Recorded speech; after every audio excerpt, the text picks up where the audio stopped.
All right. Hi, my name is Chris Brennan, and you're listening to the Astrology Podcast. Today is Sunday, September 27th, 2015, and this is the 47th episode of the show.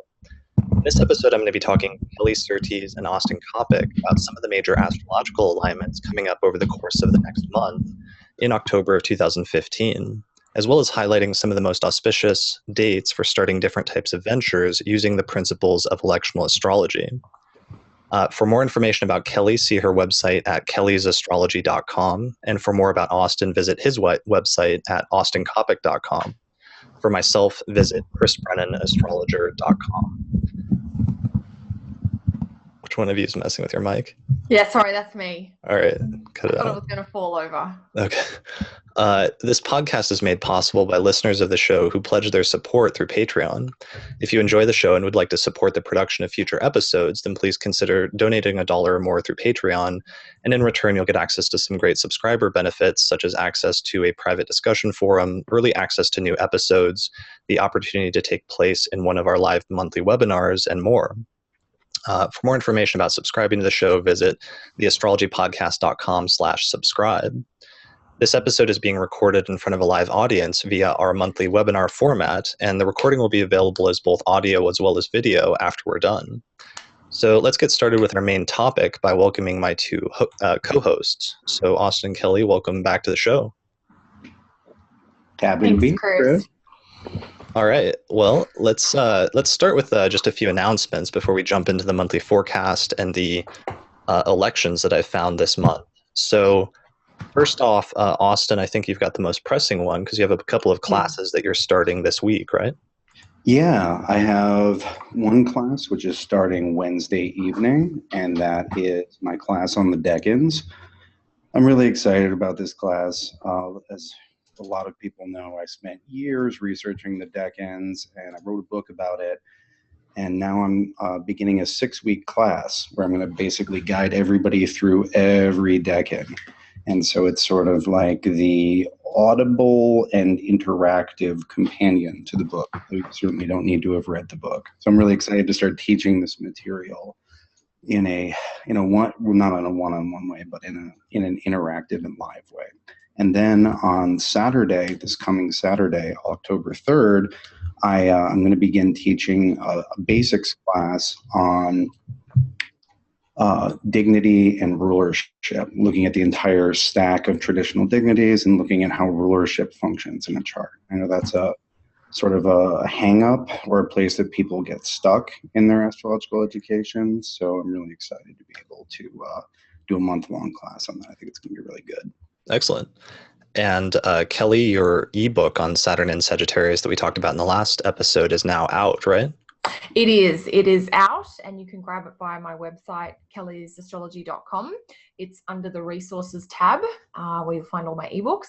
It's doing really well. We had a great launch, and so lots of people already have a copy, but if you don't and you would like one, it is like a workbook of Saturn in Sag, full of information on cycles generally, but also that you can then apply into your chart. So there's a whole series of check your chart sections in the book that go and put it, make it interactive, I guess. And then the other thing that I've got is at the end of October, I'm starting my next beginners online astrology class. So this is the first time in 2 years that I'm taking on new students. So for anyone who's interested, you can find information for that via my website too. Excellent. That sounds good. Well, I definitely recommend both of your courses, and people can find out more information about Austin's at austincoppock.com and Kelly's at kellysastrology.com. As for myself, I'm finishing recording some new revised lectures on Time Lord systems right now for my course on Hellenistic astrology. I'm probably going to be raising the price because I've reached now about 70 or 80 hours of lectures and audio in the course. So I'm going to raise it up a little bit, probably sometime by November. So if you're interested in signing up for the course at a discounted price, you can check it out at hellenisticastrology.com. Other announcements, just a couple of things happening in the astrological community that might be worth mentioning. First, Kepler College recently reopened their library through the efforts of 3 astrologers, Jen Zart, Wonder Bright, and Shannon Garcia. they took the library, which had been in storage for several years after Kepler fell on hard times. They recently moved it to a new office, and they're going to be reopening it soon in the next month or so, I believe, and offering access to the public. And it's probably one of the best astrological libraries in the world.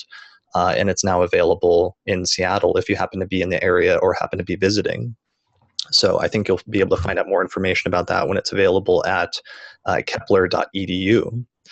Other than that, another announcement, there's a new astrology-themed movie called Changing of the Gods, which recently launched a Kickstarter campaign.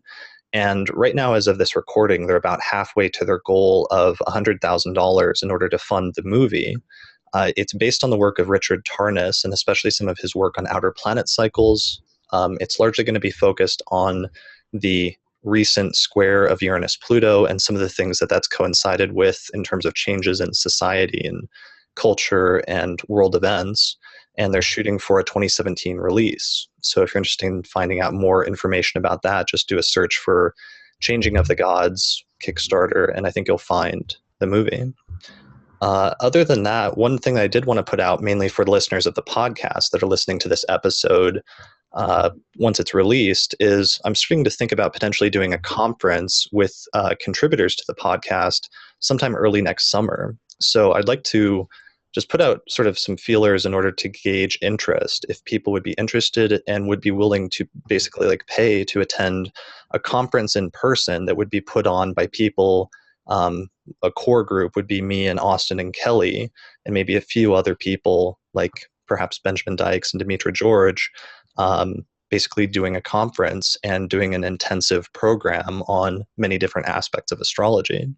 So if you'd be interested in attending something like that potentially, then please send me an email or post a comment in the comments section to let us know.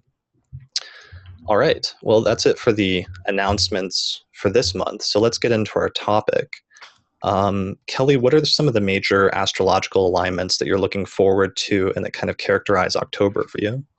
I'm just laughing from our Saturn in Sag episode where I'm like, oh, this is going to be great. And then Austin's like, yes, and this is where it's going to be challenging. So you may have your, I'm looking forward to your take, Austin. I guess the biggest aspect for October is Jupiter in Virgo trine Pluto in Capricorn. So two of the larger or more significant planets. That aspect is going to form mid-month, October 11th and 12th, around 13 degrees, Virgo and Capricorn. That's actually the Canadian Thanksgiving long weekend, which may or may not be of interest. And then in addition to that, Jupiter, Pluto trine across the Earth signs.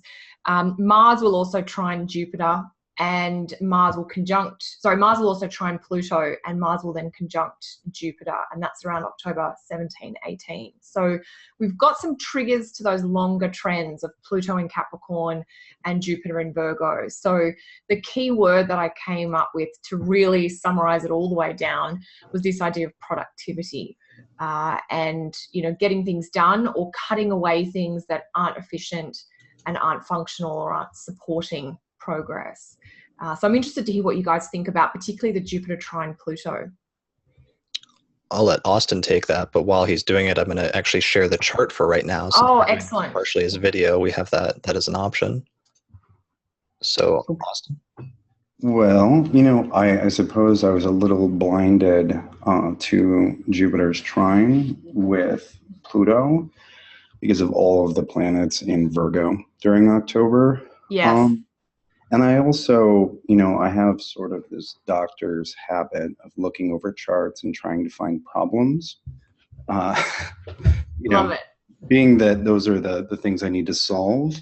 But Jupiter, Jupiter trine Pluto is interesting. So that's, on the direct, when Jupiter eventually retrogrades back, does it station right next to a trine with Pluto? Oh, I'm going to double check. I imagine it'll station pretty close. Yeah, 13. It's a little behind, actually. It'll be at 13 when it stations in May 2016. Pluto will be at 17 cap at that point. Okay, so we'll get a full 3 trines between bodies. Yes. So this is the first. And that helps kind of contextualize this, right? This is the in October, then there's this sort of emergence of an opportunity. Jupiter to improve the way that we are dealing with this ongoing initiation that Pluto in Capricorn is conducting, right? Pluto's been in Capricorn since 2008 and will be there for quite some time yet. We've got almost, not quite, I believe, 10 years left. And so, I suppose, when I'm thinking about this, what is it that Pluto in Capricorn has been teaching? And probably because of television I watched recently, the thing that I'm thinking about right now is the Walking Dead, as far as what is Pluto in Capricorn teaching, right? Like, what is the initiation, which is sort of my new pet word for what Pluto does, is an initiation into what happens when there's not enough. What are the real pressures that our material needs put on our lives, right? If you watch The Walking Dead or a lot of programs, there's this, oh my God, there's not enough, and what does that do to people? And so what's called for is this sort of adaptation to the environment, right? We need to figure out, okay, the world is changing, and so how do we need to change with it? But how can we change to become more practical, hardier, better survivors of whatever world that we find ourselves in, without sacrificing the, soft and tender bits that, quote unquote, make us human, right? And so Jupiter's time in Virgo offers, it's Jupiter in an earth sign, it's in a trine, it's compatible by element, by triplicity. And so it's offering us sort of this opportunity to sharpen up the details, right? To improve what we're doing, not necessarily in a dramatic way, but in a microscopic way, right? And so, I don't know, that's a little bit of my thinking on that. Do you have any responses to that? I feel like I'm monologuing here. What was that, Kelly? I said I like the idea of sharpening up the details. It's really, I guess, and the idea of sharpening up the details, particularly with Mars going into Virgo as well, where it's going to spend all of October. I think one of you, maybe Chris, had said, it's a very Virgo October. And it really is. We've got Mars and Jupiter, two superior planets in the same sign. Venus coming in. Venus has been trying to get in Virgo for months. She got delayed by that retrograde in Leo. And so it is a real emphasis, I guess, on the Virgo approach, or that idea of the focus on efficiency and detail and specifics. It's just interesting that in addition to that, we are getting these trines thrown out to Pluto and Capricorn. So it's sort of a highlighting, or perhaps an emphasis on that longer Pluto and Capricorn theme as well.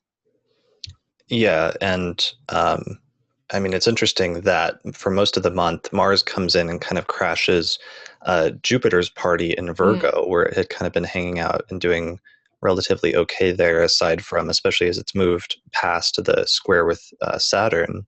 But then eventually Venus shows up, and most of the month is this interesting exchange between, at the beginning of the month, Venus and Jupiter enclosing Mars in a like a besiegement, or basically like where each benefic is on either side of a conjunction. And that continues, and they actually trade off a few times throughout the course of the month, of Venus and Jupiter being on either side of Mars, which is kind of positive, especially when I get into the elections, in terms of downplaying some of the more negative tendencies of Mars going through Virgo, and perhaps allowing for more of a positive or constructive outlet for whatever that indicates.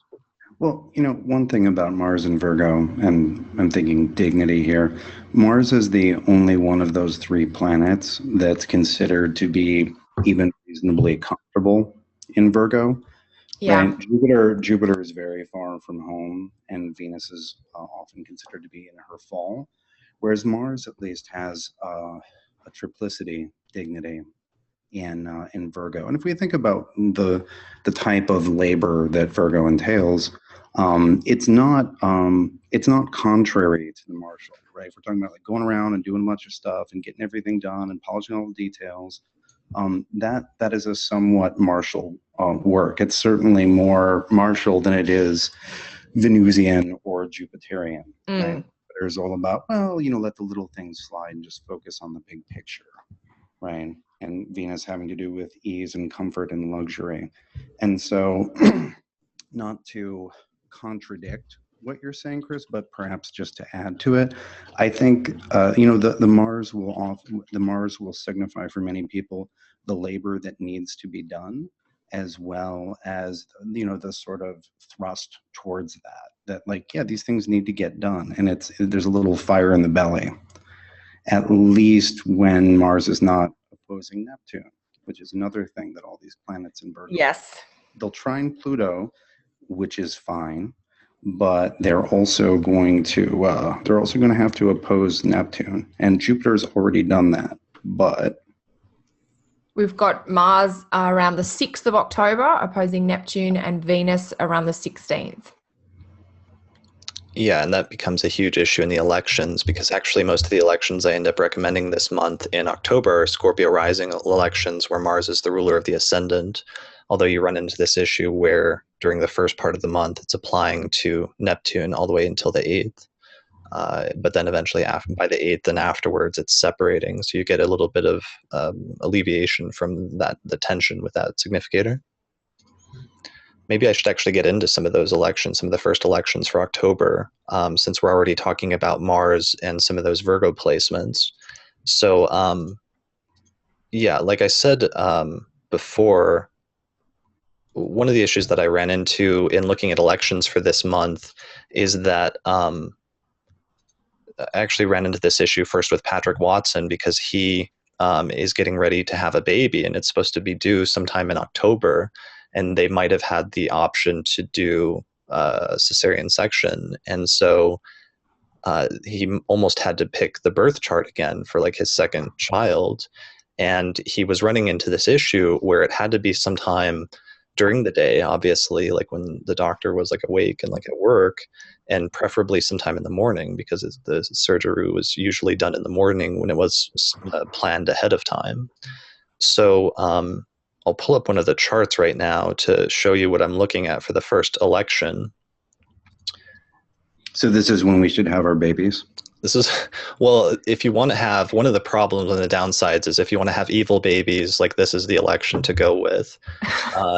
Because Patrick and I, we had this debate, and it was interesting, like conceptual and philosophical debate, because we basically had two signs to choose from. There was either, and maybe I should do this as the animate chart feature, there was an option of either doing basically Scorpio rising or Sagittarius rising as the chart for that day. And when you do the elections for this month, really those are mainly the two signs that you would go with anyways for most daytime elections, is either a Mars ruled ascendant or a Jupiter ruled ascendant, since most of the other ones get ruled out for a good duration of the month. So let me share actually the animate chart features so that I can show you the specific distinction between those two. So share screen. Okay, there it is. So here's the Scorpio rising chart. And so the debate is essentially, do you want, so with the Scorpio rising chart, you have Scorpio rising and you have Mars in the 11th house in a day chart and applying to a conjunction with Jupiter, versus if you delay it by a couple of hours, like let's say 3 hours, then you have Sagittarius rising and you have Jupiter ruling the ascendant, but then you have Mars applying to it. And in a day chart, due to the principle and the concept of sect, Jupiter is the most positive planet in day charts, whereas Mars is the most negative or challenging planet in day charts. So the question becomes, which is, you know, especially relevant if you're trying to pick like the birth chart of a person, but to a lesser extent, it's also relevant if you're trying to choose an election. Do you want the ruler of the ascendant to be the most positive planet in the chart? So do you want it to be Sagittarius rising with Jupiter as the ruler of the ascendant? So the most positive planet is in the chart is the ruler of the ascendant, and thus representing the native or whatever is initiated at that time.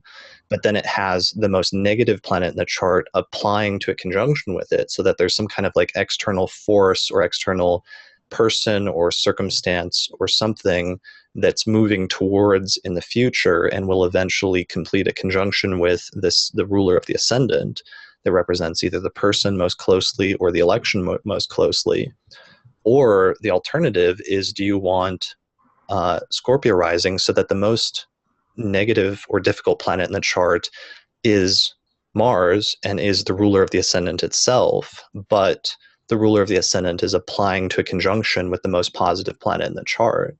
So it essentially just becomes a distinction. Do you want to make yourself the most negative planet in the chart so that there's something essentially wrong with you, or something that you do that causes problems either in your life or in the election itself, but you'll still meet with good fortune in the future and things will work out positively for you at some point because your significator is moving towards the most possible sort of scenario? Or do you want your significator to be the most positive so that you or whatever you initiate is essentially positive or is a do-gooder in some sense, but then you get this negative external circumstance that eventually befalls you at some point, and causes major problems in terms of your success or failure in the future. So what we chose in the end, at least certainly from the natal perspective, and I think even from the electional perspective, is it makes more sense to make your significator the one that's more difficult, essentially the malefic, because then at least what you're doing is you're prioritizing like the person and or the election and their sort of like internal, let's say, safety or coherency, or just you're prioritizing them and either the person that's born at that time or the election that's born at that time, and you're ensuring that they'll have positive things developing in their future rather than the reverse and saying that they're positive inherently, but they're going to meet with terrible circumstances. I guess that was the debate we ran into. And so that led me to recommend this chart over some of the other possible ones. So it has Scorpio rising, Mars applying to a conjunction with Jupiter, the moon in Cancer in the 9th whole sign house, and the moon is applying to a square with the sun in Libra, and more importantly, a sextile with Jupiter in Virgo in the 11th. So it's a pretty strong chart. The major downside with the chart, or the area where there will be problems, is the ruler of the ascendant is Mars in a day chart in the 11th house. So you or whatever you initiate at that time could cause some tension or some strife in the area of friendship and alliances. But ultimately, I think with Jupiter being applied to, things will work out for the best and be sort of okay. So that's my first election. What do you guys think, or what are your thoughts on that debate? I think there are too many mitigating factors to discuss in this format. I love it, Austin. It's Sure. a big topic, isn't it? Big philosophical topic. Right. What are the other factors involved besides just those two placements? I mean, there's the sect light. Do you want the sect light in the 12th or the 11th is kind of a big deal. Yeah, that was one of my alternate charts. If you wanted to focus on the sun, for example, and focus on the sect light, there was an earlier chart on October 4th that would work. It wasn't great because I didn't feel like the ruler of the ascendant was very well placed. But for example, let me I haven't looked through that day's elections. Are there no good night charts? Because we have that nice. You can't do a night chart for an elected C-section. Oh, I thought this was a general election that possibly could be used for a C-section. I thought this was one of Chris's general elections. Oh, I beg your pardon. It is one of the general elections, although I had some problems with the night charts. And one of the issues also I found is just I tend to favor night charts because I have, like, most people give me difficulties if I tell them they have to like start their business at like 2:00 in the morning. So I tend to favor the day charts just in terms of my focus in general, although you're right that you could check out the night charts. One of the problems I had around this time is because Saturn is so closely squared to Mars and to Venus and to a lesser extent Jupiter during this time. If you switch it to a night chart, you start getting some major problems with Jupiter afflicting the 3 other planets around Virgo in most of October. So this is the alternate chart, though. If you wanted to focus on the sect light, you could do Libra rising with Venus in Leo in the 11th whole sign house. So again, it's a 11th house focused chart.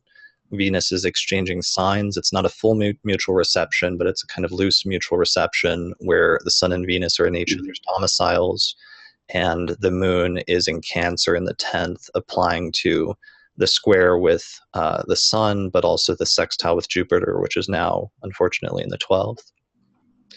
So that's an alternate chart if you wanted to prioritize the sect light, although the Sun is not in great condition anyways, due to its placement in Libra, although that's not a huge deal breaker. So yeah, so that's the first election, is the Scorpio rising elections, and that sort of general debate about this issue that came up, because that actually came up because somebody asked me it recently, and it raised like a philosophical issue, but it raised an issue I've run into a couple of times now, which is I've had a few astrologers in the past like object to the concept of sect with me, and for the most part, most astrologers are pretty on board with it. It's like they learn about it and they're like, oh yeah, that works really well. I'm surprised this concept has only been recovered in the past 20 years and that we didn't use it already. And everybody's kind of surprised that astrologers don't have this distinction between day and night charts already built into contemporary 20th and 21st century astrology. But I've had at least a few, there's been a handful of maybe 2 or 3, maybe 4 astrologers tops who I come across every once in a while that really object to the concept of sect.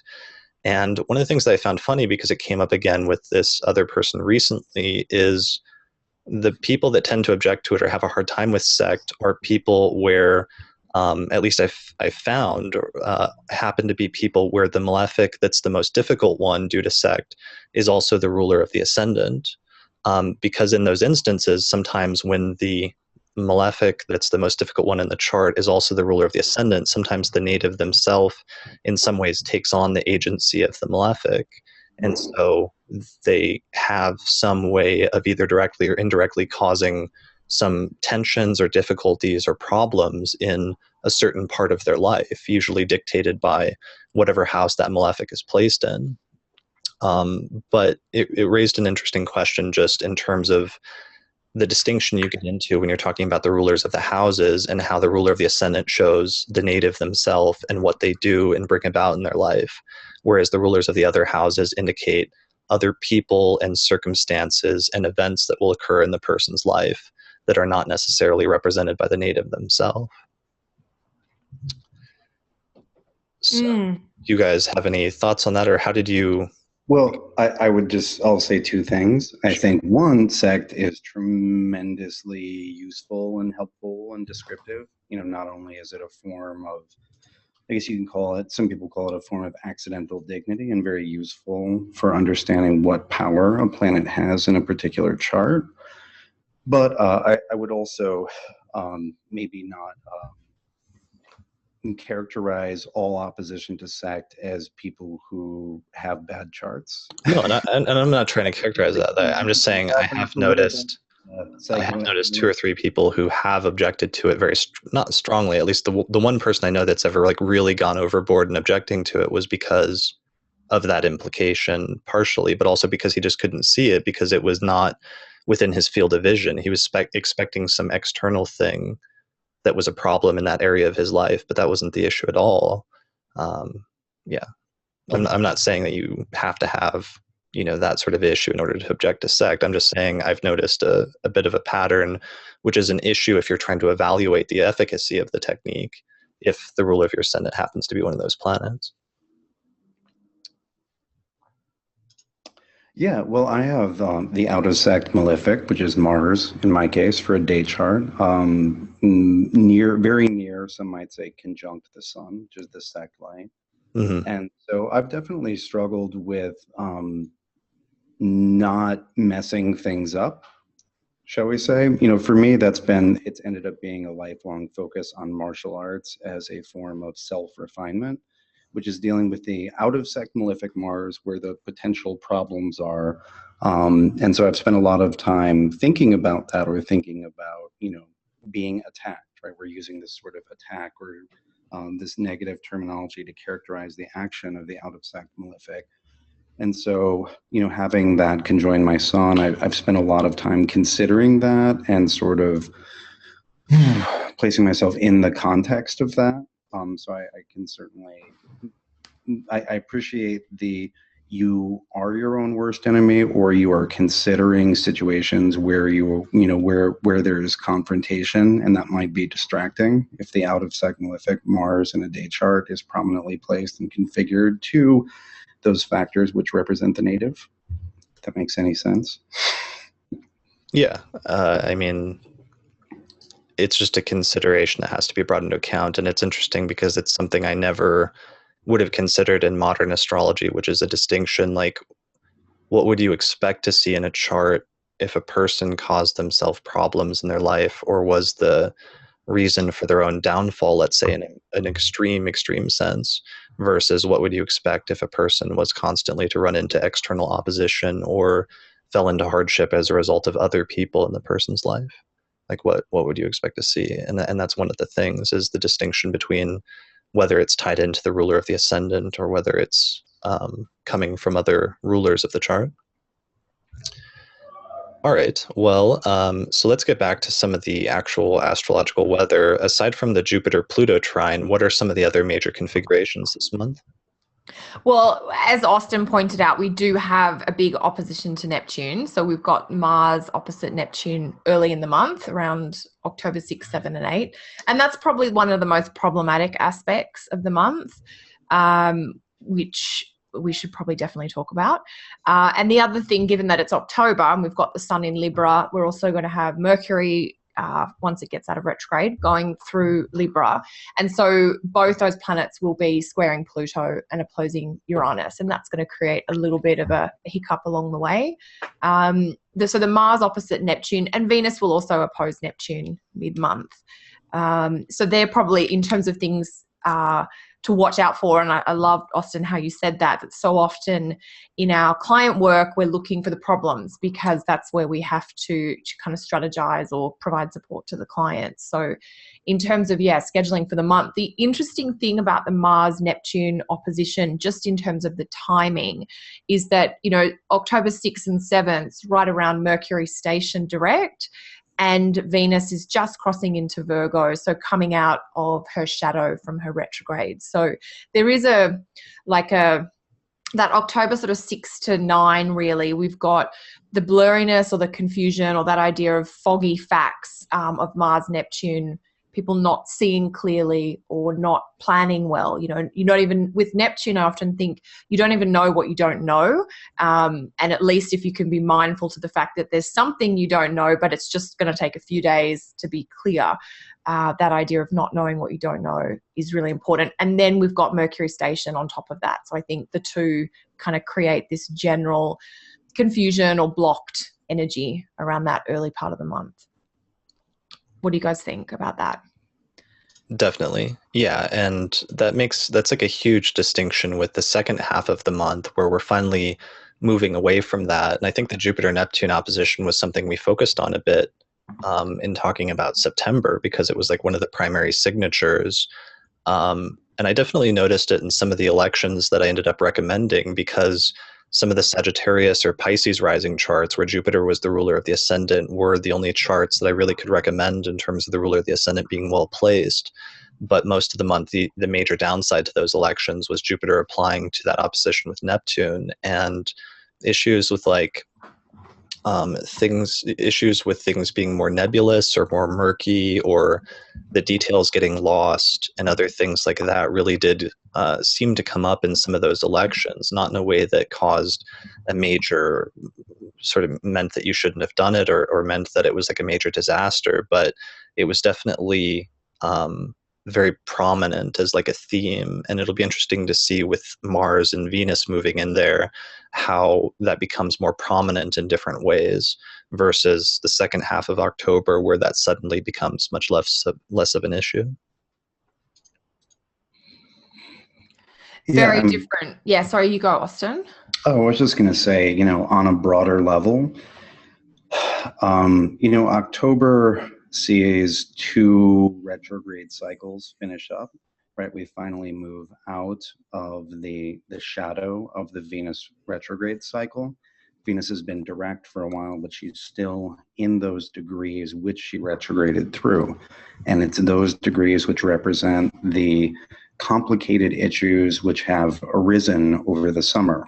But relatively early in the month, Venus clears those. And that's part of her entry into Virgo, is this, not necessarily finishing up, because we don't always finish things, but it's sort of no longer time to dwell on particular issues. We're kind of moving beyond that, right? And then also within the first half of the month, Mercury goes direct.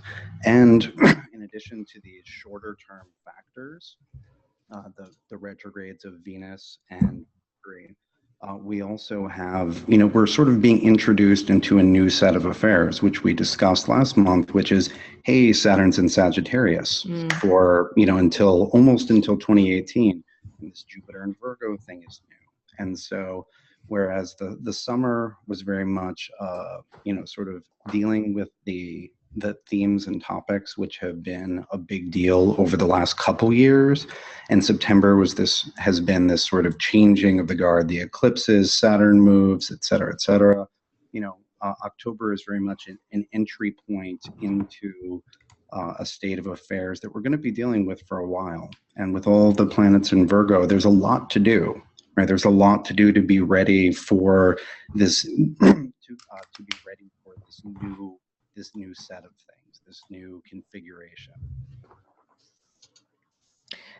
A lot to do. That's a really good take on the Virgo energy. Because the other thing that happens early in the month is that eclipse season ends around October 11 and 12 too. So there is a real transition or shift around that, just as we head into mid-month, I guess. And yeah, Austin, I think you put it beautifully, this idea that with all this activity with Jupiter and Virgo, there's also a little square from Venus to Saturn this month as well. And Saturn, of course, now in Sag. So we're starting to get some of these themes around, okay, so what is Saturn in Sag going to be about? What is Jupiter and Virgo going to be about? And I think that's why it's so important to notice some of those almost passing or smaller aspects, because they help draw out the themes of, so Jupiter and Virgo touches Pluto and Capricorn, and we get a sense about what those two cycles are about. Or Mars in Virgo joins Jupiter in Virgo, and we, it may not necessarily be the most positive of combination, but events and actions that come out around that time are somehow tied to the theme or the cycle of that Jupiter and Virgo. And when is when is Venus getting out of its shadow again? October 8th or 9th. She goes into Virgo, and then as soon as she gets up to 1 degree Virgo, she's out of the shadow because she went retrograde at 0 Virgo. Okay, so that's right when Mercury is stationing direct in Libra as well? Yeah, it basically happens within 24 hours of each other. That's really interesting because that's one of the things Nick was really emphasizing during our webinar, which is just the Venus retrograde is not over until it passes that shadow degree. So until the end of the first week of October, basically, we're still in Venus retrograde land. And many of the people that are affected by that, or where there's been a series of events in their life that have been keyed into that, are still dealing either with those events or the after effects of those events in a very real way. One of the things that I thought was funny that I wanted to mention that's like a continuation, since we've been talking about this Venus retrograde all summer, is I started noticing a bunch of like celebrity magazines and other stuff like that, like People magazine calling this the summer of splits, and Huffington Post calling it the summer of celebrity splits. And if you do a search for this, like the summer of splits, there's just like all sorts of like tabloids and like other news stations and things like this talking about the high number, seemingly, subjectively high number of major celebrity couples that have like decided to break up over the course of this summer. And it's been kind of an interesting phenomenon to see that, to sort of, we anticipated the Venus retrograde coming up, but then seeing that sort of work out in this kind of interesting and notable way with something like that. So that seems to have been one of the themes, and I expect many of the people that went through things like that are probably still dealing with some of the immediate after effects until we pass that shadow after the first week of October. Yes, and then it's right at, I just checked the date. So Venus comes out of shadow by about the 9th of October, but that's the day that she squares Saturn in Sag as well. So it's like she just gets out of shadow and then bam, here's Saturn in Sag. And that's tricky. Venus and Saturn, I don't know. Ben writes in his book, the traditional astrology for today, the kind of beginner traditional astrology book. He talks about Venus and Saturn both being interested in establishing things that are going to last. But I suspect that the Venus square Saturn will bring a test of some kind, where there's a challenge or a threat to a commitment or a security that needs to be, it's like, are the foundations as strong as you think? And some adjustments may be required. Yeah, that sounds like it's saying like it's over. It's really over by that point, at least for the people where being over has been the theme. Right. Well, and wherever you're dealing with Venus and Saturn combination, you're looking at the structure of relationships and agreements between people. Mm.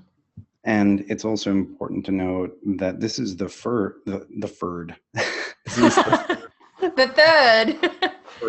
This is the third square between Venus and Saturn, right? This has been Venus's square to Saturn has been absolutely part of her whole retrograde cycle.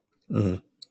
And so in addition to moving out of the degrees, finishing up this set of aspects with Saturn is a really important part of Venus's cycle this year.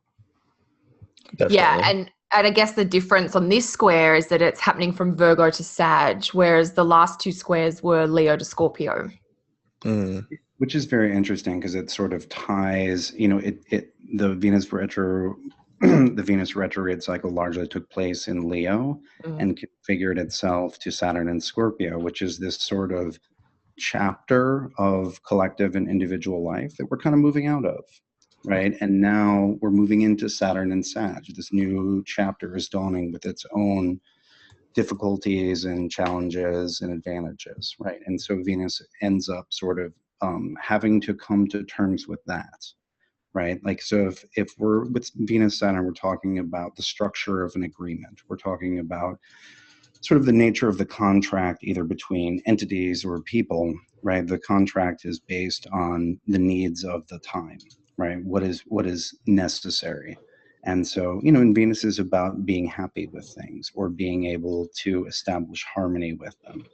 And so this last Venus Saturn square is about figuring out, okay, what is this new deal? How do I get, maybe not comfortable, but how do I come to terms with where things have started to go and where it seems like they're going to be going for a while, right? Come to terms with this new chapter and its structure. It's interesting that there's a whole pileup in Virgo at that time. You have Mercury stationing direct, but then also the moon in Virgo, which hits that Venus Saturn square at the same time. It's also at the very end of its waning cycles. So it's getting ready to hit a new moon in Libra like a couple days later. But that's almost like implying some sense of like closure and like things ending, or at least finishing up that chapter in some sense. Yeah, very much about an ending. And I liked something Austin just said there, I wanted to bounce off, was the idea of the structure and the agreements between people, and that under something like a Venus-Saturn angle, it's almost like having to think about whether the agreements you have are still suitable for the future, because the agreements we have usually originate sometime in the past. And then you get this angle like a hard Venus-Saturn or what have you. And between the people that are important, professional partnerships, family relationships, romantic liaisons, it's about reflecting on and then where necessary changing or ending those agreements that have become dated or that circumstances have now moved beyond, I guess. Definitely. And for many people, I'm sure that's like taking things back years and years into the past if we're talking about, the questions surrounding long established relationships. Although even in the short term, like Austin's comment about this being the third square in the cycle takes us all the way back to it looks like about July 12th, which was the first time that Venus squared Saturn at 28 Leo and 28 Scorpio. So we're talking about, in some instances, for people that are dealing with this, is more of a short-term thing, like a series of events or circumstances that have been playing out over the course of the summer that may have their origins back in like the middle of July. Yeah, absolutely. And I think it's good to kind of hone in a little bit on Venus in Virgo for a number of reasons. You know, she's not super comfortable there. You know, it is the sign of her fall.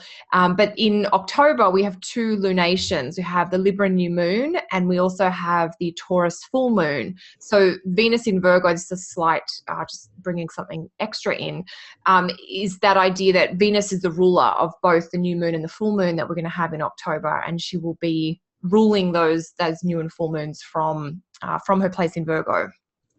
It's an interesting point. Nice. All right.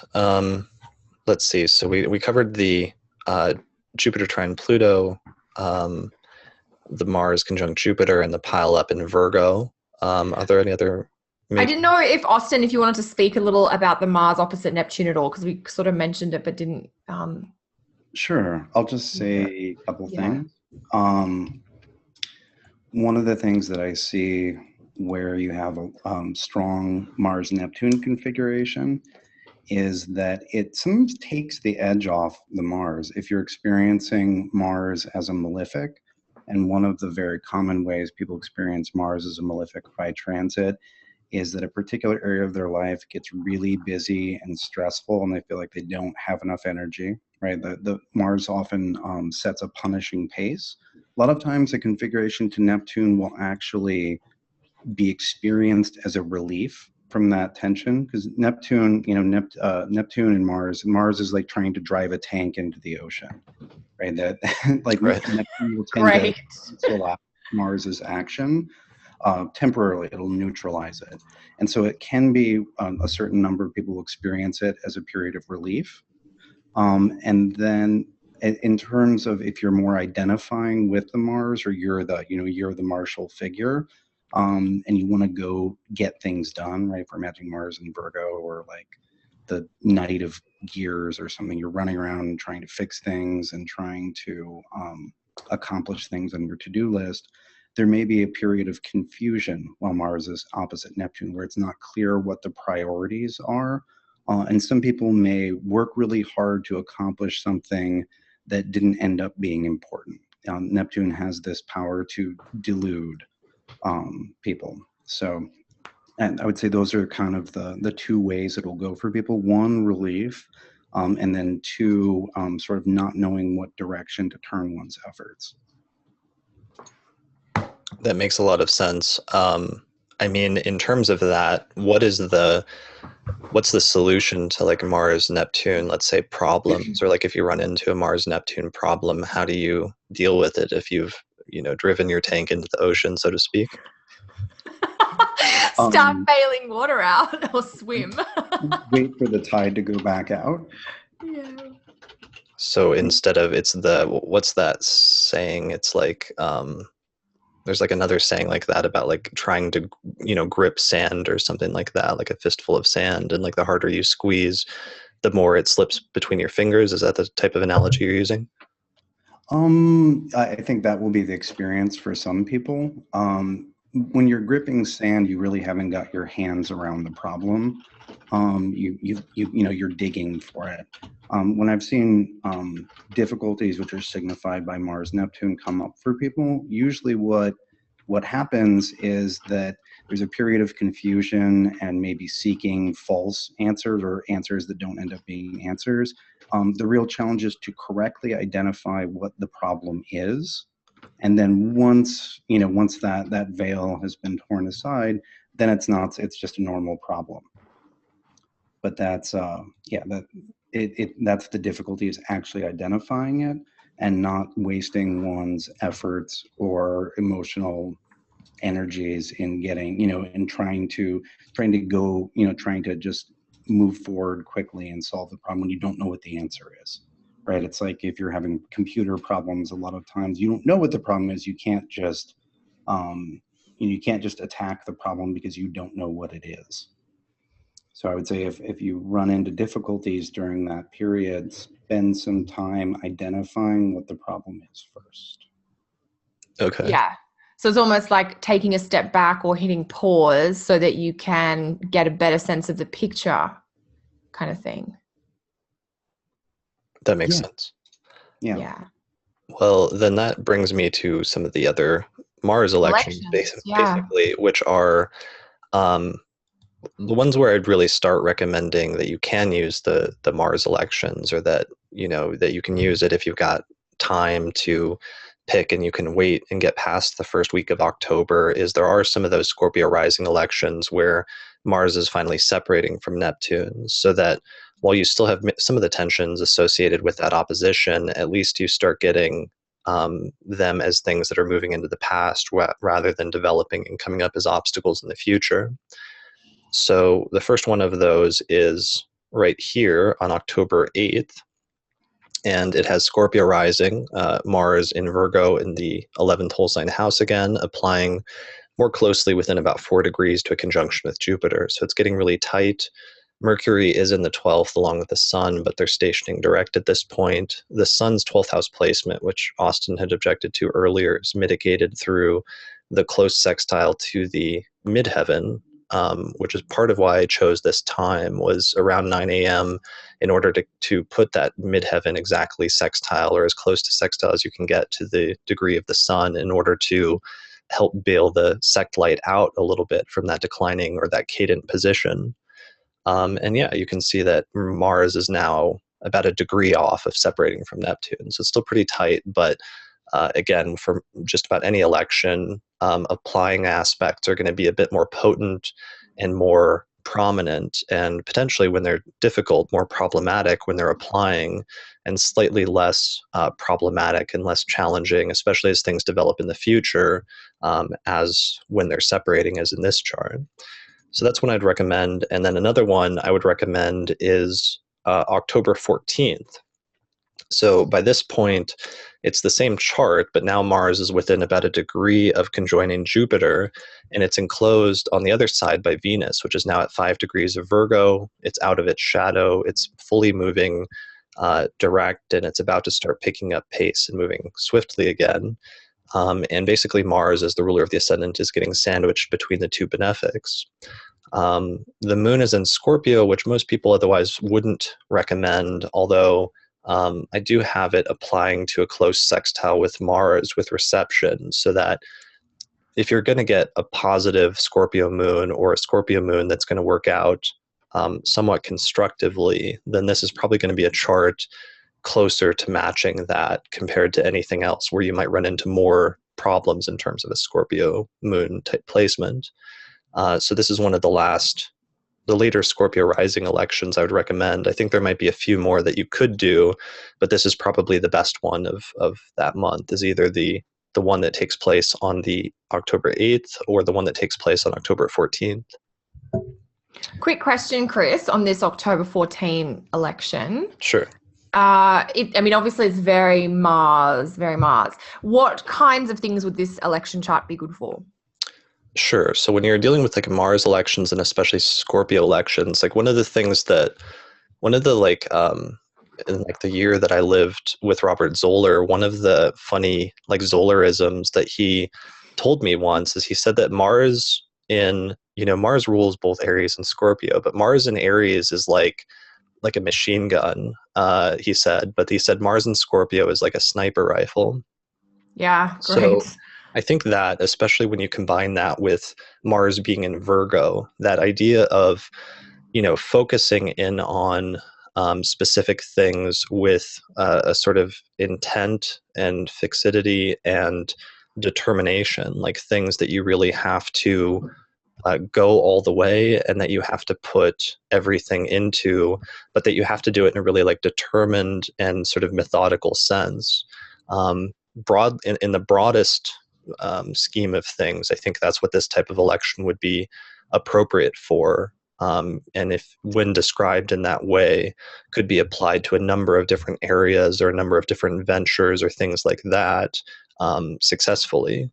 So I think more specifically that if you try to tie it into methodical and technical things that are tied in with 11th house activities that you'll probably have the greatest success, just because it also focuses on the 11th house heavily with the ruler of the ascendant there and both benefics there. So, I mean, I'm trying to think of specific scenarios where you would want to be like aggressive or assertive in a Martian sense. Yeah, the sniper rifle was a really good, like the difference between a machine gun, which is a bit indiscriminate, it's just splaying everywhere, versus the sniper rifle, which has that stealth and strategy and almost that obsessive focus behind it. That strategic, I guess, seems to be a really great way of summarizing it. Yeah. My abbreviations for Scorpio and Aries are gladiator and ninja. Same. Great. Same concept. Very good. So these are the ninja elections of 2000. Of October 2015. Yeah. Because it's Mars in both cases, the Aries versus Scorpio, but there's that sense of you see it with Aries and you don't see it with Scorpio.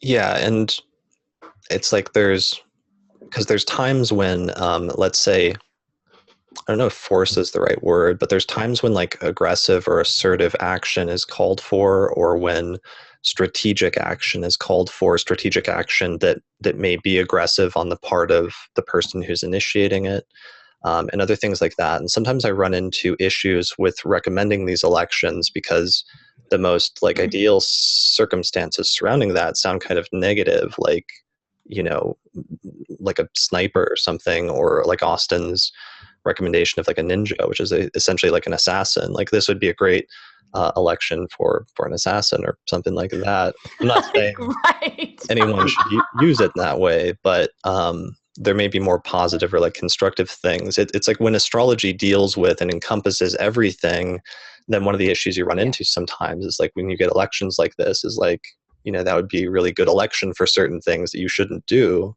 But maybe you can find more constructive things to apply them to that take some of the same archetypes and apply them in similar ways. We can attack problems, right? Totally. Right. To-do list. You can attack the day, which doesn't actually involve killing anyone. Yeah, and I mean, in Virgo, maybe that is all it is, like attacking your health regimen, or like viciously or aggressively, you know, getting yourself back into shape, or like cleaning your apartment or something like that. Yeah, there's certainly different ways that you can take the same energies and apply them in constructive manners, using essentially the same chart. So what you're saying is that you're not advocating assassination. I'm saying, just to be clear, I'm saying not in October of 2015. I wouldn't advocate that. I mean, we'll have to see what the forecast for November brings. Fantastic. Okay. Oh gosh. All right. Unfortunately, we can't edit that part out, so I may get in trouble for it in the future. But you were advising against it. Right. I advised against it. All right. So let's move on before I get into any more trouble or have anyone knocking at my door. The NRA will have you as their poster child. Right. So, I don't know. Maybe that's really like not a joke you should say to Americans. Yeah. Feel you. Okay. All right. What are the other? Are there any major things that we haven't gotten to yet in terms of alignments or signatures? I mean, we got to the Mercury station, Venus leaving its shadow. What else is there? I mean, the second half of the month is a little, just from major aspects, it's a little bit less stuff, like major stuff. We've got Sun trine Neptune Friday, October 30th, you know, over Halloween. The one thing though that's really nice and probably got nothing to do with assassination or guns is the full moon in Taurus. I mean, it's the exaltation of the moon by sign, but the full moon is at 4 degrees or 3.5 degrees or something of Taurus. So it's not just the sign exaltation of the moon, but it's very close by degree. To the exaltation degree. Degree of the moon, yeah. Right, because nice. Traditionally planets are not just exalted in signs. There's a single degree in each sign where they are the most exalted, and that's the 3rd degree of Taurus. And so this full moon will be extremely close to that. And So what day maybe is that? some nice stabilization after, October 27th. And stabilization, did you say, Austin? Yes, maybe some nice stabilization after all of these changes. Not to mention the sun, the sun and Mercury have to do this sort of toned down version of the Uranus-Pluto T-square that they've been doing for years, where a planet that goes through the middle of Libra has to oppose Yeah. Uranus and then has to square Pluto and then oppose Uranus. And that's made for the last several years at least a tense and somewhat destabilizing week or so, maybe a little bit less than a week. But after that, after these retrogrades, after this pair of eclipses in September, all of which are signifiers of change, there's some nice stabilization that comes with the full moon in Taurus, especially unafflicted as it is this year.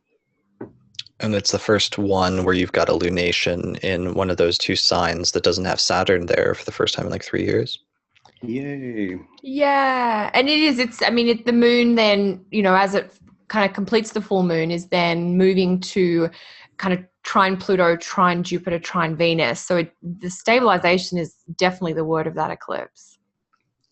Yeah, that's actually one of the elections, or around one of the elections that I recommended later in the month, which is just after eclipse day, or I think the same day as the eclipse.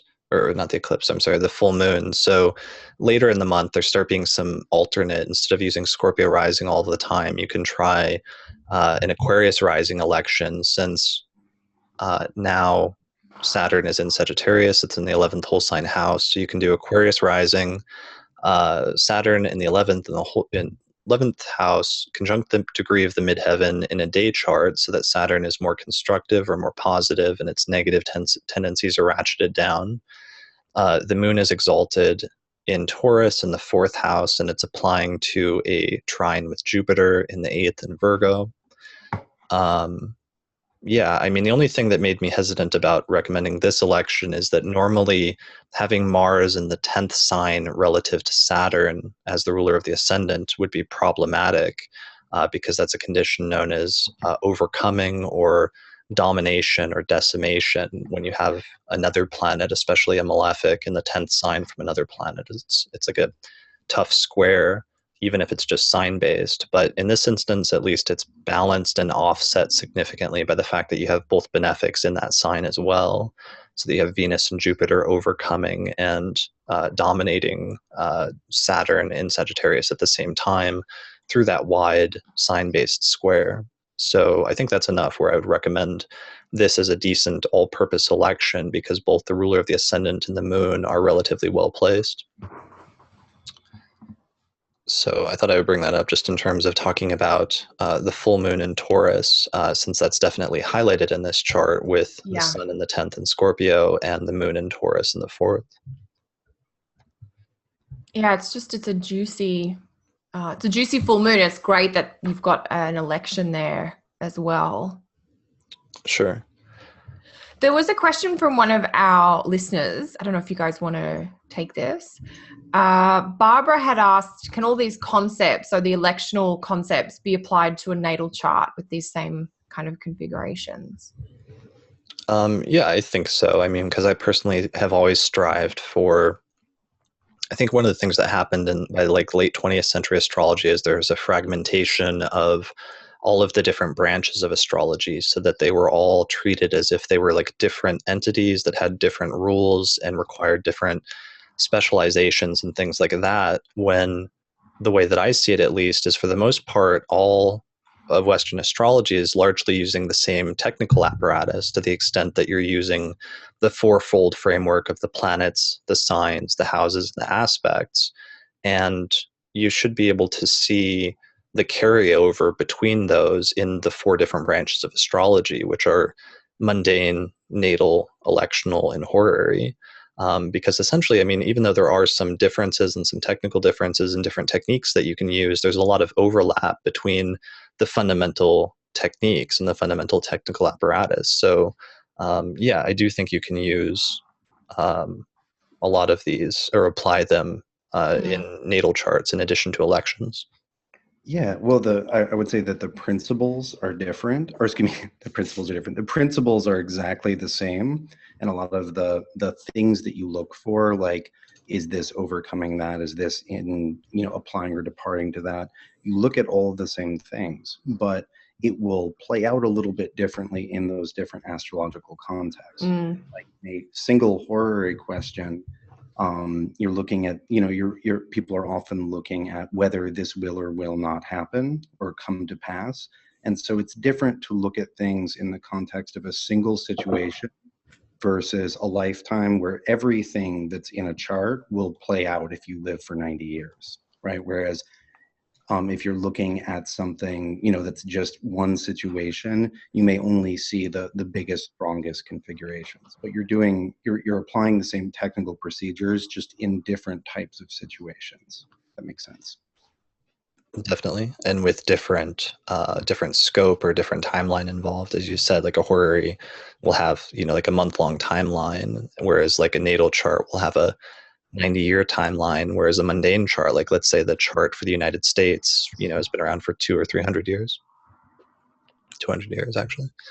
Something like that. Something like that. Something random along those lines. Yeah. It's when you take some of these techniques, like electional techniques or horary or what have you, and you start applying them or thinking about them in the context of a natal chart, it will really deepen your understanding of how a natal chart operates. So when you look at the natal chart, and forget about thinking good or bad to start with, but just start thinking which planets are applying to which planets, which aspect is actually a separating aspect. I mean, these are very simple ideas, but if you haven't started considering them in a natal chart, they will really help you shift your focus. If something is separating in a natal chart, it's not going to be as strong or as dominant or as dramatically manifested as an aspect that might be applying in the natal chart, which is then kind of being reinforced throughout the lifetime. That's just a very simple example of the idea of movement, which is often not considered in a natal chart. It's just more like, oh, this aspect has a 6-degree orb or a 2-degree orb, and you might think, well, 2-degree orb is more important. But if it's 2-degree orb separating and 6-degree orb applying, and it's the moon going to Jupiter, for instance, or Saturn, you want to sort of accommodate or adjust for some of those specifics. So it's definitely a really great way to deepen your understanding of the natal chart, to start incorporating these older or different ideas, I guess. So speaking of timelines, I know that we meant to discuss the immigration crisis a little bit more thoroughly this month than we did last month.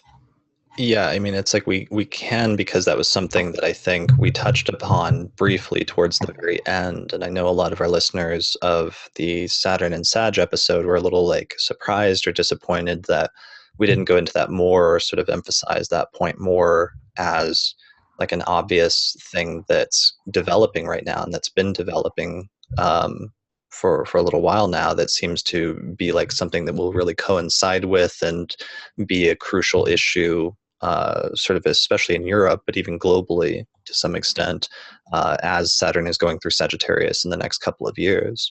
So, I mean, do either of you have any thoughts on that? I do. I got to thinking about it after we did that last podcast. So one of the very simplest ways of looking at this, and probably timing the crisis, has to do with the configuration of Saturn and Neptune. We've talked a little bit about how we're heading into a Saturn-Neptune square, and it is the first of 3 rather than a standalone event.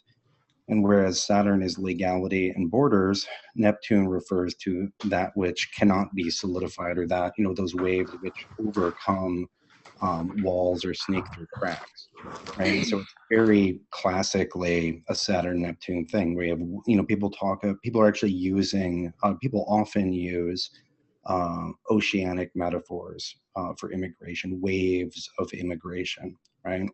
And so with that, if these are the signifiers, then when that square was developing during the first half of this year, that crisis would have been developing. But it's interesting that it came to a crisis point just as Saturn moved back into Sagittarius and Jupiter joined in.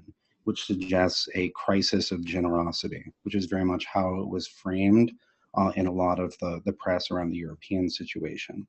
But because these waves of immigration it's not one thing happened and there's one group of people which came and are looking for a place. It's an ongoing situation.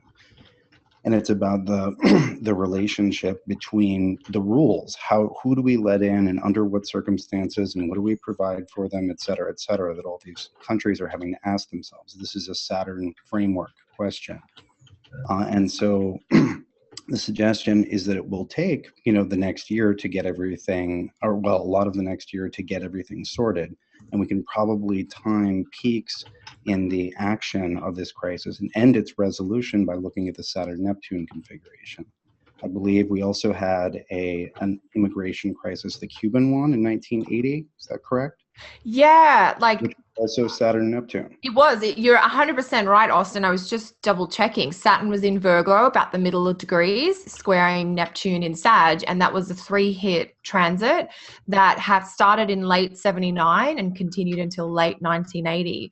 And there was an event, Chris, you weren't even here then, but Austin and I were really, really young then. So unless we had a history of session, I had to look this up today, but there were, so between April and September 1980, 125,000 Cuban refugees showed up in Florida as a result of, changing political climate there. That's massive. And yeah, Saturn, Neptune, the rules and the generosity and where are the boundaries and guidelines. Another thing in terms of this, and in terms of the immigration crisis and everything that's going on in Europe, is that this is part of a broader mundane theme that I think is largely the after effects and was focused on and started with the Uranus-Pluto square, and some of that coincided with the destabilization of the Middle East, which a lot of astrologers with the Uranus-Pluto square associate with the Arab Spring and everything happening between 2010 and 2015 in terms of the destabilization of different countries and what that did in terms of just life in those countries, which now, as we've just had the final exact pass of the last Uranus-Pluto square, now we get the ingress of Saturn into Sagittarius. And what I think that is largely about is not just the immigration crisis in and of itself, because this is something that's been developing, I think you pointed out, Kelly, for a little while now. But it's something where the after effects of that, and then the results of a movement of large groups of people into different countries, and the sort of either the clash or the intermingling of cultures that results from that, and the different political and philosophical and religious both intermingling and sometimes disagreements that might come as a result of that. That's going to be, I would feel the focal point of a large part of the Saturn and Sagittarius transit over the next couple of years, that we're only seeing the starting point of, but really the genesis of that was not Saturn and Sagittarius so much as it was the Uranus-Pluto square over the past, half of a decade, and the large disruptions that caused, or not caused, but coincided with in different countries.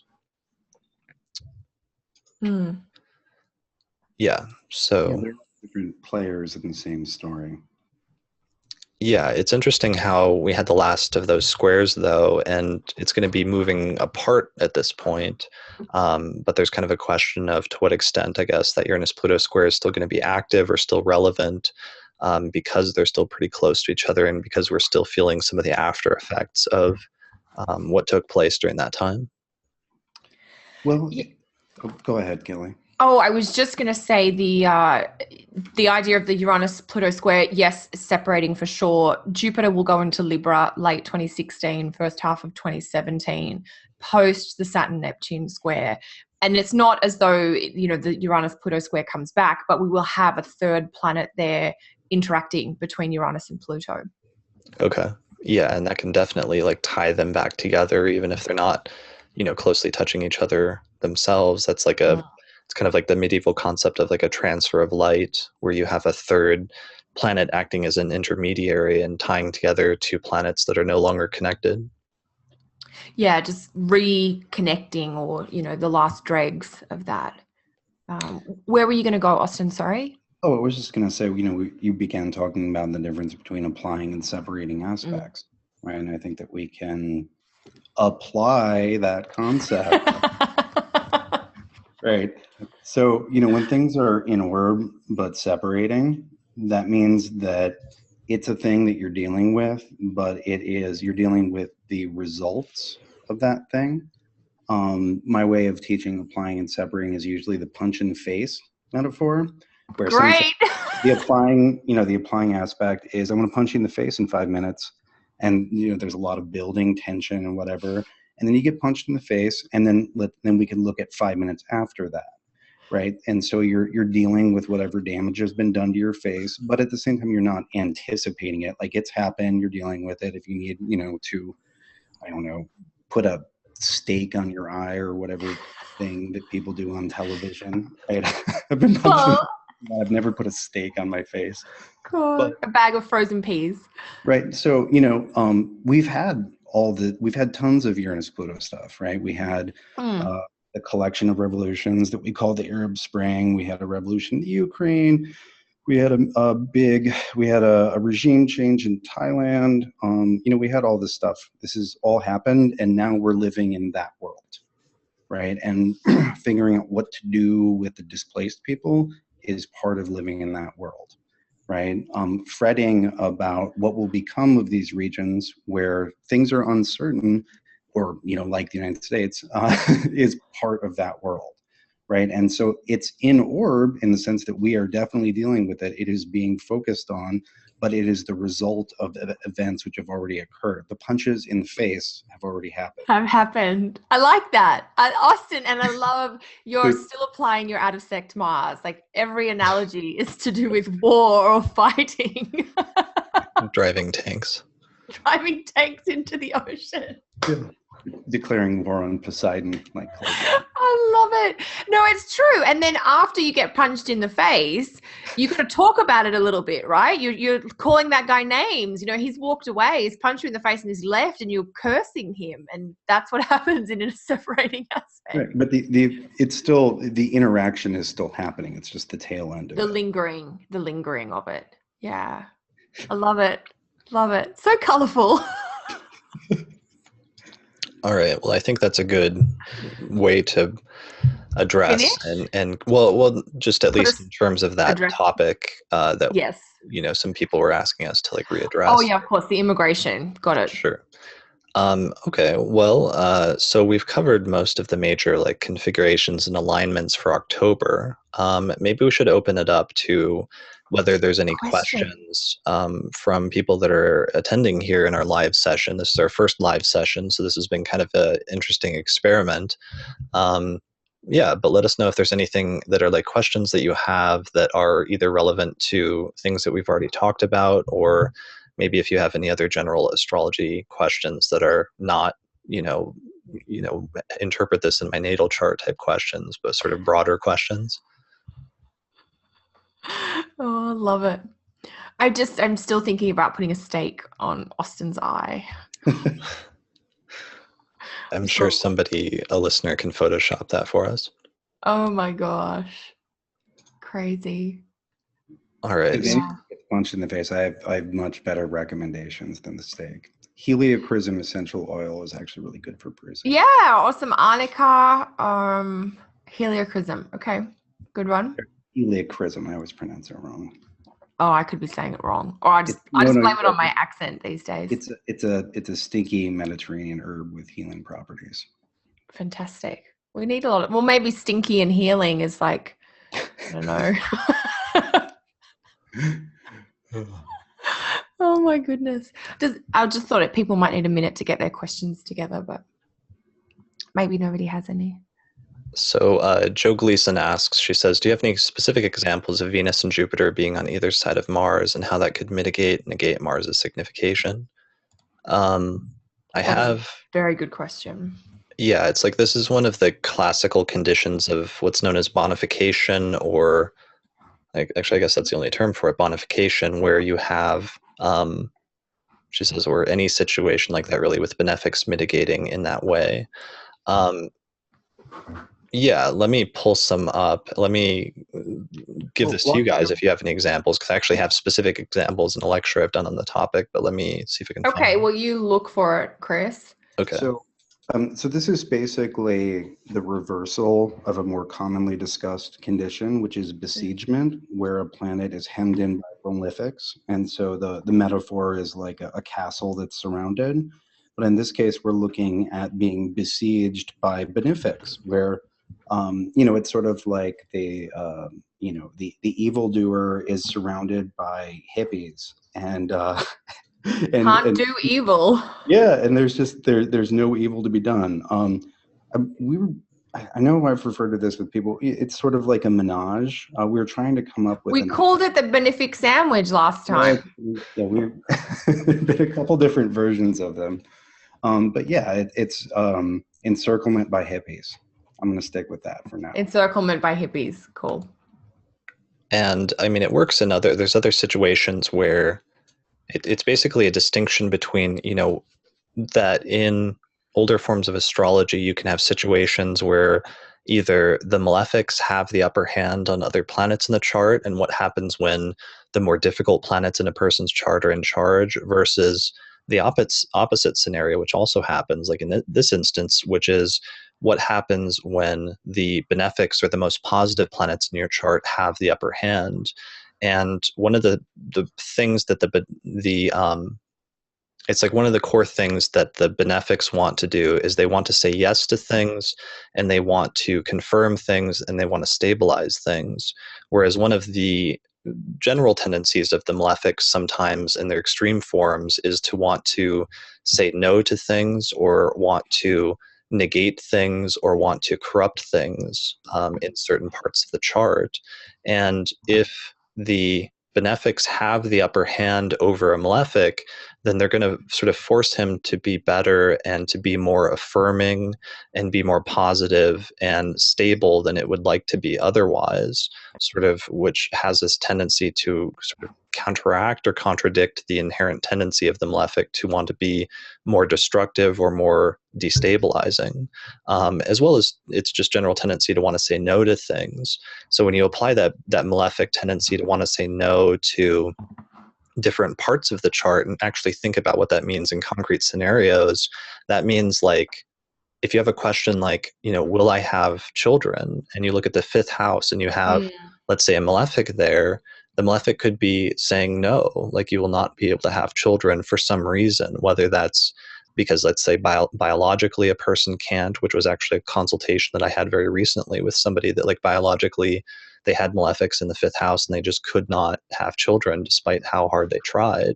Yeah. Or that you would lose children or something like that, that it's somehow negating that topic of your life. Or let's say you have them in the seventh house, and so the malefics are attempting to say no to, or attempting to negate the topic of relationships for you. So somebody that, never gets in a relationship in their life, or never gets married, or, loses a partner tragically or something like that, when the benefics are in this special role, and one of them is enclosing on either side of a malefic, the benefics are able to mitigate that tendency and ratchet it down. So what ends up happening is the person still encounters some obstacles in that part of their life, but they don't usually go to that extreme so that they're never able to do it. There's like an obstacle, but then they're able to overcome it, and there's some positive things that end up happening as well, so that in the end it's like a happy story in that area of the native's life rather than a fully negative one. It's a really good way of putting it, the idea of saying yes or saying no to things. It's really helpful to think about it that way. I mean, and the other thing that happens with enclosure is that then you get into a situation where typically like the planet in the middle is like separating from one benefic and applying to another benefic, especially if it's more swift moving. And so you get a situation where you're both, what does it mean when you're both separating? You have benefics in your past as well as benefics in your future. I mean, that's a situation where it's like you're coming from positive, stable, supportive things in your background, but you're also moving towards in the future positive, stable, supportive things in developing that are coming up. So it also gets into that dynamic quality of, what did you come into the situation with, and what are you moving forward into the future with? And if you have benefics on either side of that, it's just a positive omen symbolically about both your past as well as your future. Joe actually had a follow-up, Chris, and Austin, you might want to pipe in here too, about the strength. So with Venus and Jupiter both being in detriment or in fall, does that somehow diminish slightly the goodness? Or, I'm thinking it would be better if it was, say, Venus and Jupiter on either side of Mars in Pisces, perhaps, where Venus and Jupiter have strength. But does that come into it? Because I know that the Hellenistic take on strength is a bit different. Yeah, I personally don't think it would diminish the positive effect that the two benefics would have on Mars. I think it would be more positive, for example, if there was reception between Mars and one of those two benefics, which you don't really have here. Yeah. Which would require, at least in this instance, since they're all in the same sign, one of them to be in one of their own domiciles. So we don't really have that here, and that would help. But otherwise, I don't think the fact that one of them's in their detriment and one's in their fall is necessarily going to hold them back from helping Mars to a very significant extent, because they're enclosing it, because it's more of a aspect-based consideration, I feel like, than a sign-based one. Cool. What do you think, Austin? I don't know. I think it's worth taking into consideration. Generally, we're coming up on a Venus-Jupiter conjunction again this month. Yeah, late October.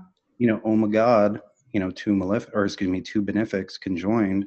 Virgo. This is as humble a conjunction between the two benefics as you can have.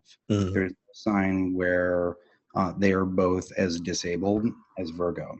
And so, it doesn't, a lack of essential dignity like this doesn't often totally disable or change what Venus and Jupiter are trying to do as benefics, but the results will tend to be humble. One thing I've seen with Jupiter and Virgo is people get excited about big Jupiterian expansions, and those don't happen.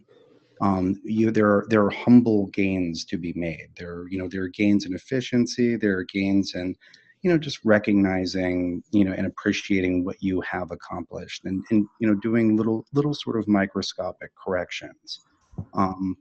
The sort of big, fancy, explosive, joyous stuff that one might desire from a conjunction of the benefics is probably not going to occur. It's good, but it's probably not amazing. And so I think that keeping expectations humble is an important part of working with the benefics in the same sign this month. Sure. I definitely think that makes sense, especially just talking about the Venus-Jupiter conjunction on its own and the sign it's taking place in, since that's kind of the context, and that will contrast with earlier this summer where you had that Venus-Jupiter conjunction in Leo at the end of June, and some of the world events. The weddings. Right. Weddings. Yeah, the weddings and the Supreme Court decision in the United States, and some of the excitement with different people surrounding that, and then subsequent weddings and things like that.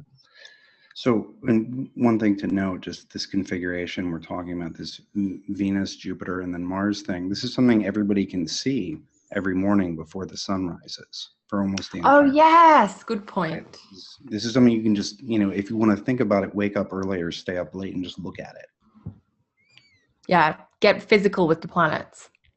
And that's actually a good idea. Let me show, because people aren't usually used to knowing what that looks like, because most astrologers are so divorced from the actual observational astronomy. But when you're looking at a chart, what that actually looks like is, so let's go to early this morning, for example, in the chart wheel. Yeah, so this is, let's say, about an hour or something before sunrise. So we have Virgo rising. Jupiter, Mars, and Venus are over on the left side of the charts. They're literally rising up over the horizon, which you can visualize if you actually animate it, that the ascendant keeps moving forward every few minutes, and the stars or the planets rise up over the horizon when they hit the ascendant, and then eventually an hour or something later, the sun in Libra rises over the horizon and it becomes daytime and all of the stars disappear.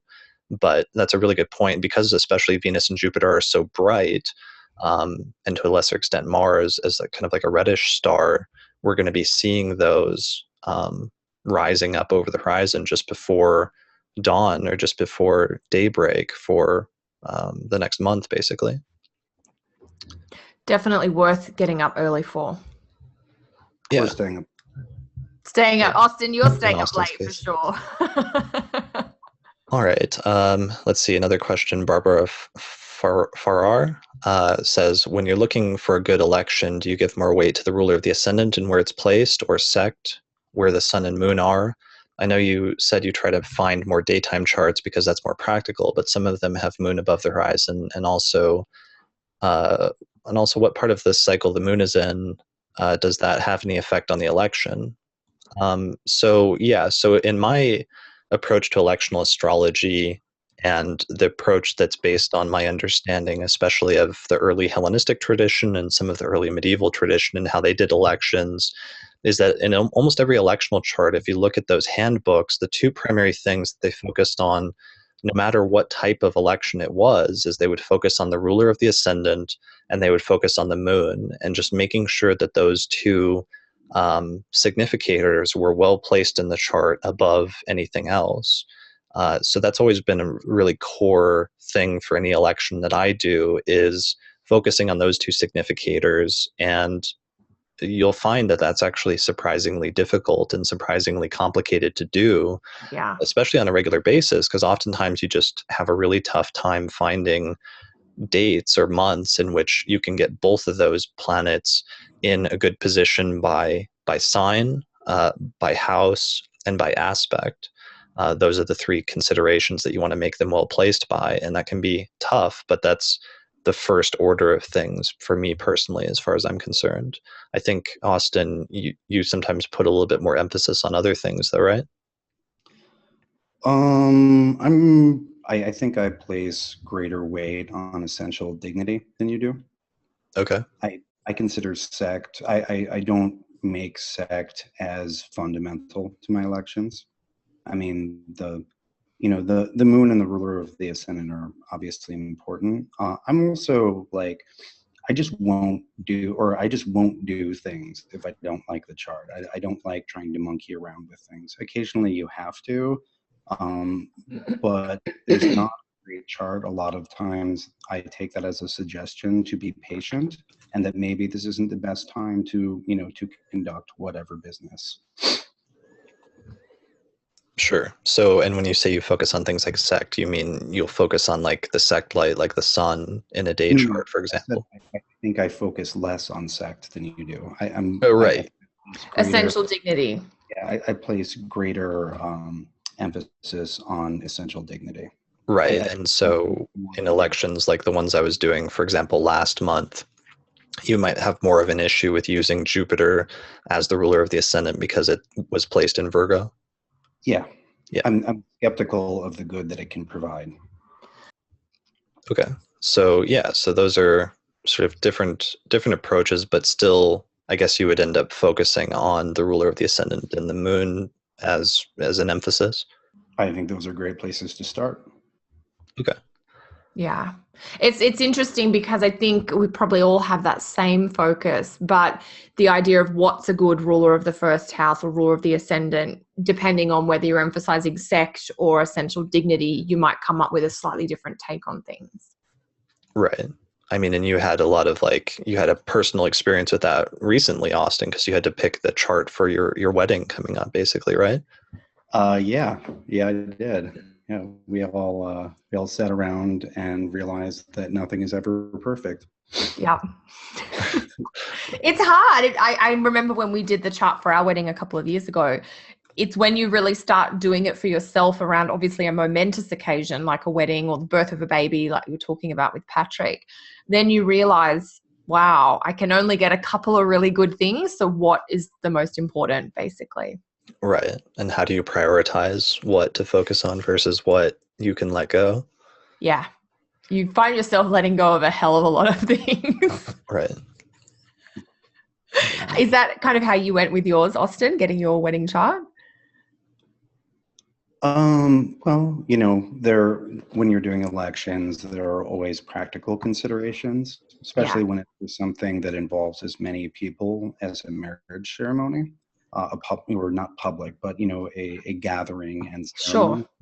Yeah. And so we emphasized Venus in the election, and I think Venus probably has a bigger, a more important relationship to marriage than most of the other planets. Yeah. And then it was really built around Venus, and it was, it's got Venus in Libra on the North Node.